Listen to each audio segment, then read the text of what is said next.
My dear readers, in tracing the curious resurgence of the term Global South, one uncovers not merely a semantic revival but a strategic maneuver in the grand chessboard of geopolitics. Initially coined in the bygone era of the 1960s, the term lay dormant, much like a latent seed until recent times.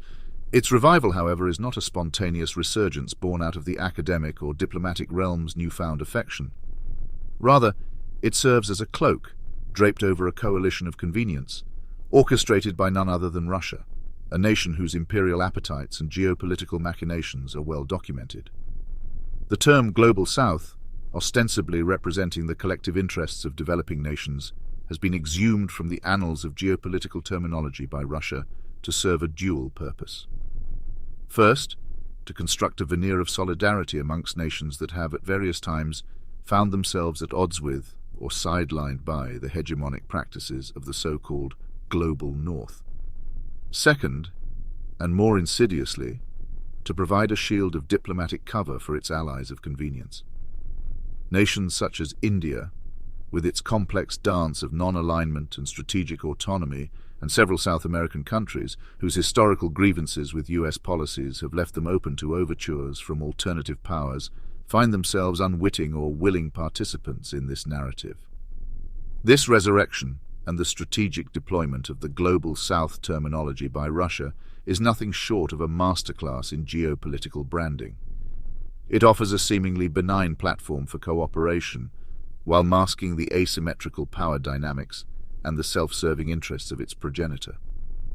The Kremlin, under the guise of fostering unity among the marginalized, seeks to sow division within the global order, pitting the developing against the developed, the East against the West, all the while advancing its own agenda of disruption and realpolitik.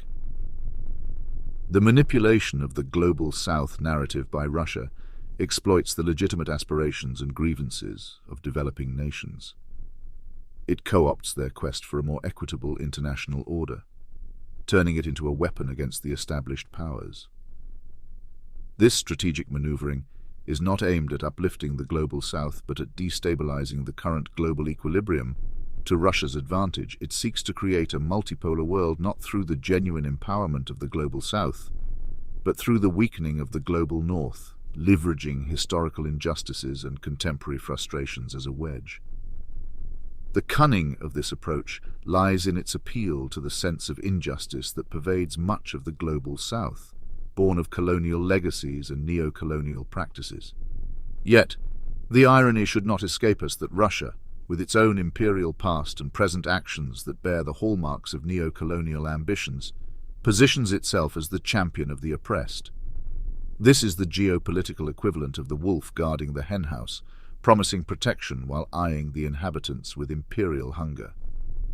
As observers and participants in the global order, it is incumbent upon us to scrutinize the motivations behind the resurgence of the Global South terminology and to question the agendas it serves. The term, while rooted in a legitimate desire for greater equity in international relations, risks being weaponized to further the ambitions of a nation that has shown little regard for the principles of sovereignty and self-determination when they conflict with its own interests. Let us be unequivocally vigilant, dear readers, in the intricate and often murky realm of geopolitics, where the map diverges starkly from the territory, and words serve not as mere descriptors but as weapons of influence. We find the term Global South repurposed with a cunning malevolence. It is not merely resurrected as a benign marker of geographical or economic status. Rather, it has been commandeered by Russia, a state actor with a notorious penchant for geopolitical chicanery, as a strategic veil for its ambitions and a rallying cry for its allies of convenience. This Global South, as repackaged and sold to the world, is far from a cohesive entity united by common cause. Instead, it emerges as a theater of cold calculation where nations, driven by their own interests and grievances, are subtly nudged onto a stage set by the Kremlin. The stakes on this battleground are immense, extending far beyond regional disputes or economic alliances, aiming at the very architecture of the global order itself. In this narrative, the Global South becomes a pawn in a grander scheme of division and dominance, a smokescreen for Russia's efforts to sow discord, undercut international unity, and tilt the scales of power in its favor. We must dissect these maneuvers with a critical eye, recognizing that the pursuit of a fairer, more equitable global order cannot be left in the enemies of the Enlightenment.